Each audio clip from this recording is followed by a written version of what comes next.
Hello and welcome to Three Questions with. Got my longtime friend Jack Wang with us. Jack is a college financial aid advisor.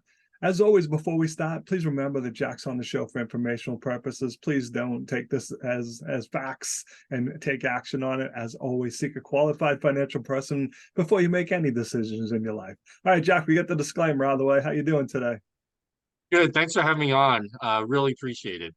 So, Jack, I've been seeing online there's been some changes to the financial aid forms, FAFSA. Can you talk about those for people that are interested that maybe are starting to apply for financial aid?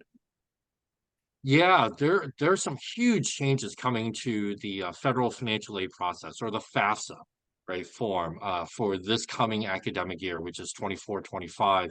And of course we'll go forward. But the changes, there's some basic formula changes in terms of what counts and what doesn't count. And so I don't necessarily want to get into those details, but the bottom line is it's still based on income and assets. However, there are a couple of changes that we'll talk about today. One is families that have multiple children in college at the same time, or where they overlap. The rule used to be that whatever the FAFSA, whatever you put in for information on the FAFSA, it would calculate something called an EFC, or expected family contribution. And that would be what the colleges think you can afford per year, right? It's not necessarily what families thought they can afford, but it's what the colleges thought. And so let's say you had two kids in college at the same time. So what they would do is they would take that EFC number and they would divide it by two, or however many kids you had in college simultaneously. So what that meant was that each kid could theoretically qualify for more aid. Well, that operation of dividing by the number of kids in college at the same time, that's going away completely. So for families who have kids who are sort of close in age, that's a huge deal. Now, having said that, if your oldest kid is still in high school and you have kids behind them, then you're not really impacted by the rule. Like it's kind of a tough break, but you're not really impacted by it because your oldest isn't already in college, right? Or your oldest couple aren't in college.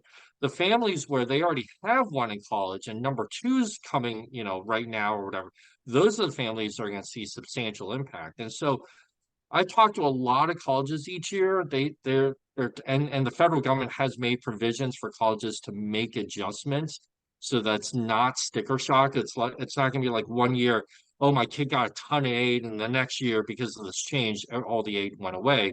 It's not going to be like that. Colleges can make adjustments, but it is something that you want to be prepared for, especially if you're going to have kids who overlap, right? So that's one of the major changes. The other major change really involves divorced families. And so the rule was that the custodial parent, right? So, well, actually, that's not true. It's which parent did the kids spend the more time with, right? Where did the kid live? So it basically was, where did the kid put their head down at night at least 50.1% of the year? Regardless of who actually has custody per the divorce agreement, regardless of who pays whom child support, none of that matters. It's basically, where did the kids sleep at night, period. And whichever parent that had that majority of the time would be the one to file the FAFSA. That's not true anymore. Now it's going to be based on whichever parent provides the majority of financial support. But here's the thing, Kevin. The Department of Ed has not defined what that actually means, right? So it's crazy. In professionals like myself, like we're waiting. Like I've heard all sorts of rumors of how they might define it, but nothing's been set in stone. It's like what's going on, guys, right? Like, come on, right? But there's this nebulous term that's like, oh, yeah, just But how would they whichever. even go about proving that, though?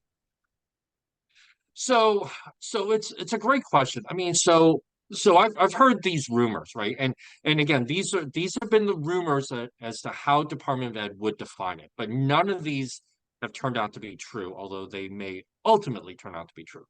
One rumor is it's the parent who makes more money is going to be the one who files, right? Whether the kid lives with that parent or not, it's just parent A, parent B, parent A makes more money, that's parent files. Okay. Oh, okay, great. Then I heard a rumor it's going to be the parent who receives child support if there's a child support or alimony component. Okay. Or then it's going to be the parent, whoever claims the kid on their tax return. But all of these have been rumors, and they've all been sort of debunked to a certain degree in some of the announcements that federal student aid has made. So now, mind you, the other difficulty is that we're recording this on November 7th. The Department of Ed has committed to have the new FAFSA out sometime in December.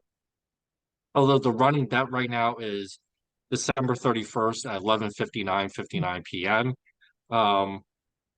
But we're a month out basically, and everybody's like, tell us what to do here, because there's a lot of divorced families out there, and we're all like, Yeah. which also makes it hard to do planning. We're like, Yep. we don't know which way it's gonna go. Yeah. That is kind of insane, that's for sure and stuff. But like I said, it can have a great impact on families if you don't know how to plan for it. Then you kind of just hope and pray it works out once you see the official ruling and stuff. So, Right, exactly. Yeah. So, but yeah, I mean, it's as always, right? Like you have to. I'll just say this quickly. Remember, the FAFSA is a form, right? And it's like a tax return. So it reports only things that have already happened. yep. So the real planning process takes place not in filling out the form, but it's well before, right? And I'm not saying talking about like when your kid's first born, but like it starts as early as like freshman or sophomore year of high school. So you get positioned to fill out the form that's in a way that's most beneficial, not you wait till the last minute, then the numbers are what they are, right? Like you either earned the money or you didn't. I mean, you can't go back and change that. Awesome. Jack, what's the best way for people to reach out to you if they have questions about how to plan for the college education? Yep. So people can always email me, Jack at smartcollegebuyer.com, or they can follow me on Facebook under Smart College Buyer, or they can look me up on LinkedIn, Jack Wang, Smart College Buyer. Jack, I appreciate taking a few minutes to call to the show. And as always, thanks for being my friend. Thank you, Kevin.